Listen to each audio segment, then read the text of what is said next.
ভাই তুই হিন্দু ছেলে মসজিদে গিয়ে জল পোড়া নিচ্ছিস, জলে ফুক নিচ্ছিস, তেল ফুক নিচ্ছিস। হ্যাঁ ভাই নি। একটি মসজিদ প্রাঙ্গণে বসা মসজিদের ইমাম, আর ঠিক তার সামনে পরম শ্রদ্ধায় সারিবদ্ধভাবে লাইনে দাঁড়িয়ে আছেন সনাতন ধর্মের বেশ কয়েকজন মানুষ।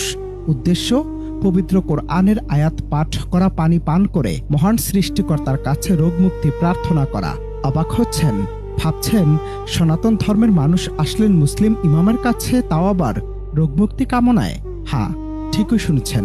সম্প্রতি সামাজিক মাধ্যমে ঝড়ের গতিতে ছড়িয়ে পড়েছে এমনই এক অভূতপূর্ব ভিডিও, যা আবারও প্রমাণ করল সেই চিরন্তন উক্তি, বিশ্বাসে মেলায় বস্তু, তর্কে বহুদূর। আমার মেয়ের হাওয়া বাতাস লাগলে অনেক সময় খেতে চায় না, মসজিদের ওই ফুক দেওয়া জল, যে মন্ত্র পড়ে ফুক দিচ্ছে, ফুক দেওয়া জল খাওয়ালে ঠিক হয়ে যায়।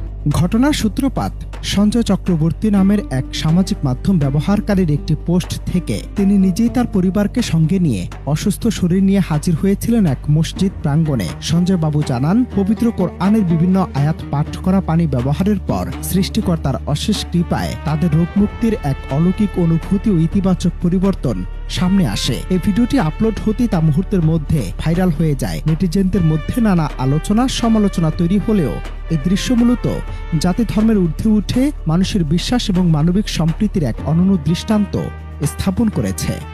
এটাতে আমাদের কাজ হয় বলেই নি।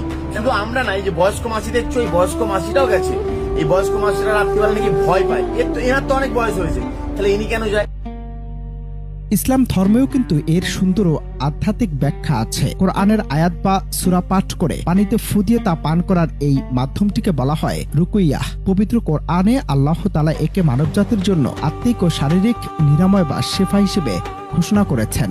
যেমন সূরা ইউনুসের 57 নম্বর আয়াতে একে অন্তরের রোগের প্রতিকার, এবং সূরা আশ-শুআরার 80 নম্বর আয়াতে বলা হয়েছে, আর যখন আমি অসুস্থ হই তখন তিনি আমাকে নিরাময় করেন। সূরা ফাতিহা বা আয়াতুল কুরসি পড়ে পানিতে ফু দিয়ে পান করা ইসলামে একটি অত্যন্ত বরকতময় আমল হিসেবে স্বীকৃত, যা মানুষকে কঠিন সময় এনে দেয় পরম আধ্যাত্মিক সান্ত্বনা। এটা মনের বিশ্বাস বলতে পারো, আমাদের হয়তো মনের বিশ্বাস, আমরা এটা যাই আর এটা আমরা উপকার পাই, এই জন্য আমরা যাই।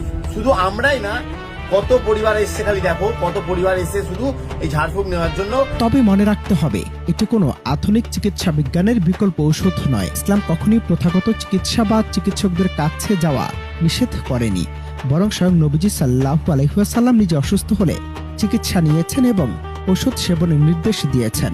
তাই চিকিৎসকদের পরামর্শের পাশাপাশি মনের জোর আর আধ্যাত্মিক বিশ্বাস যেন একে অপরের পরিপূরক।